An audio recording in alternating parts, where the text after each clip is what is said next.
ನಮಸ್ಕಾರ. ಸತ್ಯ ಸರಸ್ವತಿ ಅಡುಗೆ ಮನೆಗೆ ಸ್ವಾಗತ. ನಾನು ಭಾರ್ಗವಿ. ಇವತ್ತು ಗೊಜ್ಜು ಕುದಿಸಿದ್ದು ಸಾರು ಮಾಡ್ತಾಯಿದ್ದೀನಿ. ಅದಕ್ಕೇನೇನು ಬೇಕು ಅಂದರೆ ಬೇಳೆ ಕಟ್ಟು, ಇದಕ್ಕೆ ನಾನು ತರಕಾರಿ ಬೇಯಿಸಿದ ನೀರು ಹಾಕ್ಕೊಂಡಿದ್ದೀನಿ.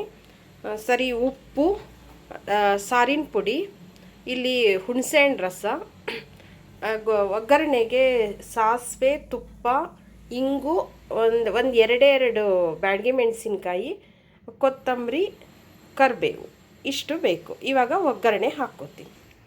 ನೋಡಿ, ಸ್ಟವ್ ಆನ್ ಮಾಡಿಕೊಂಡು ಒಂದು ದಪ್ಪ ಪಾತ್ರೆ ಇಟ್ಕೊಂಡಿದ್ದೀನಿ. ಇದಕ್ಕೆ ಇವಾಗ ಒಗ್ಗರಣೆ ಮಾಡ್ಕೋತೀನಿ. ತುಪ್ಪ ಹಾಕ್ತಿದ್ದೀನಿ. ಈ ತುಪ್ಪದ ಒಗ್ಗರಣೆ ಹಾಕಿದ್ರೆ ಚೆನ್ನಾಗಿರುತ್ತೆ. ತುಪ್ಪ ಹಾಕ್ತಾಯಿದ್ದೀನಿ. ಬಿಸಿ ಆಯಿತು. ಇಂಗು, ಸಾಸಿವೆ ಹಾಕ್ತಿದ್ದೀನಿ. ನೋಡಿ, ಚಿಟಪಟ ಅಂತಿದೆ. ಮೆಣಸಿನ್ಕಾಯಿ ಹಾಕ್ತೀನಿ. ಬ್ಯಾಡಗಿ ಮೆಣಸಿನ್ಕಾಯಿ ಒಂದು 2 ತೊಗೊಂಡಿದ್ದೀನಿ, ಚಿಕ್ಕದು. ಈ ಕರಿಬೇವು ಹಾಕ್ತೀನಿ. ಮೆಣಸಿನ್ಕಾಯಿ, ಇಂಗು, ಸಾಸಿವೆ, ಒಗ್ಗರಣೆ, ಕರಿಬೇವು ಇಷ್ಟು ಹಾಕಿದೆ. ಇವಾಗ ಹುಣಸೆಹಣ್ಣು ರಸ ಹಾಕ್ತೀನಿ. ಅದು ಇದರಲ್ಲಿ ಕುದಿಬೇಕು ಚೆನ್ನಾಗಿ. ನೋಡಿ, ಇವಾಗ ಹುಣಸೆಹಣ್ಣು ರಸನೂ ಹಾಕಿದೆ. ಅದ್ರ ಜೊತೆಯಲ್ಲಿ ಸಾರಿನ ಪುಡಿ ಹಾಕ್ತೀನಿ. ಅಂದರೆ ಗೊಜ್ಜು ಅಂದರೆ ಕುದಿಬೇಕು, ಚೆನ್ನಾಗಿ ಕುದಿಬೇಕು. ಆ ಕುದ್ದಾಗಲೇ ನಿಮ್ಗೆ ಸಾರು ತುಂಬ ಚೆನ್ನಾಗಿರುತ್ತೆ. ಕುದಿಬೇಕದು. ನೋಡಿ, ಇವಾಗ ಒಂದು ಸ್ವಲ್ಪ ಬೆಲ್ಲ ಹಾಕ್ತೀನಿ. ಇದೆಲ್ಲ ಚೆನ್ನಾಗಿ ಹಾಕ್ತೀನಿ.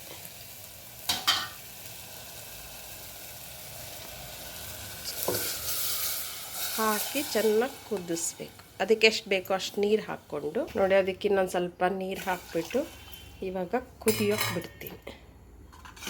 ಕುದೀಲಿ ಚೆನ್ನಾಗಿ. ಈಗ ಒಂದು ಸ್ವಲ್ಪ ಕೊತ್ತಂಬರಿ ಸೊಪ್ಪು ಹಾಕ್ತೀನಿ.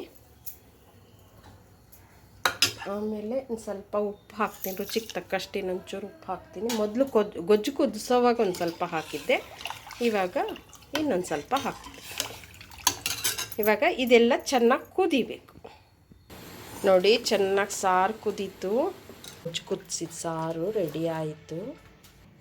ನೋಡಿ, ಗೊಜ್ಜು ಕುದಿಸಿದ ಸಾರು ರೆಡಿ ಆಯಿತು. ನನ್ನ ಚಾನಲ್ ಸಬ್ಸ್ಕ್ರೈಬ್ ಮಾಡಿ, ಶೇರ್ ಮಾಡಿ, ಸಪೋರ್ಟ್ ಮಾಡಿ. Thank you.